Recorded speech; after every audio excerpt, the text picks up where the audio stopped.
Oke, welcome back with Dennis SLL. Balik lagi sama gue, Dennis SLL. Oke, hari ini kita bakal ngobrol santai aja guys, masih seputar saham. Gue bakal bahas tentang ARA dan ARB. Oke, nah sebelum mulai video ini, tolong kalian bantu subscribe dulu channel ini supaya bisa terus berkembang dan mengedukasi masyarakat Indonesia khususnya seputar investasi dan saham. Oke, ini agak berbeda dikit ya. Biasa gue di kamar, di rumah. Ini gue lagi di luar, lagi di cafe. Kita ngobrol santai aja. Gue bakal bahas tentang ARA dan ARB.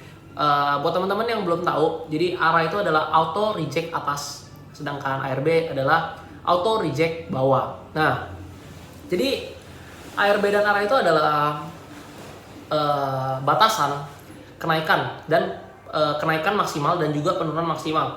Kalau auto rejection atas ya kenaikan batas atasnya. Kalau ARB itu adalah batas bawahnya teman-teman, batas bawah harga saham. Nah, semenjak pandemi ini, ARB dan ARA ini kalau teman-teman yang baru mulai investasi tahun ini, regulasinya agak berubah. Jadi kalau misalnya untuk ARA-nya sendiri, itu di saham yang harganya Rp50 sampai Rp200, maksimal ARA-nya itu 35%. Sedangkan saham yang di 200 harga Rp200 sampai Rp5.000, ARA-nya itu maksimal 25%. Dan saham-saham yang di atas Rp5.000, ARA-nya itu maksimal 20%. Sedangkan untuk ARB, semuanya diratain 7%.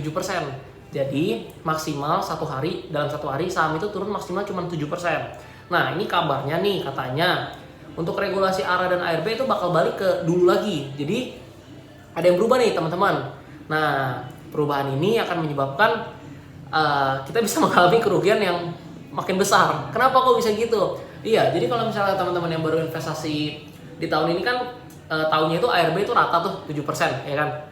Sebenarnya kalau teman-teman yang udah mulai investasi atau trading di tahun-tahun lalu, ARB itu nggak 7%. ARB itu sama kayak ARA. Jadi kalau misalnya ARA-nya 35%, bisa ARB juga 35%. Kalau ARA-nya 25%, bisa ARB juga 25%. Oleh karena itu, jika regulasinya udah balik lagi ke waktu seperti dulu, kita harus mengupgrade skill kita dalam trading. Kita harus lebih hati-hati karena marketnya jauh lebih volatile. Misalnya nih teman-teman, gue sambil lihat ini ya biar ada contoh perhitungannya. Sorry nih nggak pakai PPT karena nggak kepikiran mau bikin konten ini, karena tiba-tiba aja nih kayak lihat, wah ini lumayan bagus nih, jadi bikin konten deh biar kalian bisa belajar. Oke. Ini contohnya nih teman-teman, misalnya saham yang harganya Rp100 nih. Misalnya hari ini pagi-pagi open di harga 100. Nah, maksimal itu dia naik bisa sampai ke 135 karena 35%. Dan maksimal dia turunnya cuma ke 93, teman-teman. Bayangin ya, dari 100 naik maksimal ke 135. Tapi turunnya itu cuma ke 93 karena maksimal ARB 7%. Jadi ibaratnya kalau kita langsung beli nih, kita hakan nih pagi-pagi. Ya udah, kita maksimal kerugian di hari itu cuma 7%. Maksimal keuntungan kita bisa sampai 35%. Tapi kalau misalnya regulasinya udah balik ke waktu dulu, itu jadi ARB juga 35% teman-teman. Jadi pas teman-teman beli di harga 100, itu saham bisa jadi harganya 65, turun 35%. Naiknya juga 35%. Jadi teman-teman bayangin kalau kalian belinya di paling atas tuh, beli di harga 135, itu bisa turun sampai 65 teman-teman. Oleh karena itu kita harus lebih hati-hati jika regulasinya udah balik lagi ke seperti dulu. Nah, untuk saham-saham untuk perhitungan contohnya kayak gini teman-teman. Misalnya nih, saham yang harga 10.000, ini kan saham yang di atas Rp5.000 ya.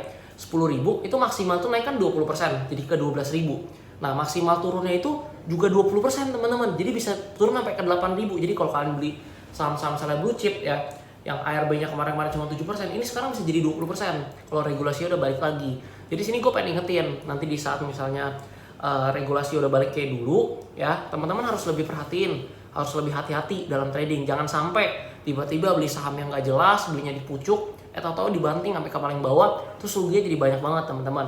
Karena sesuai yang kita ajarkan, kita itu kan dalam trading kita bikin trading plan, dalam investing kita bikin investing plan. Tujuannya apa? Tujuannya untuk profit.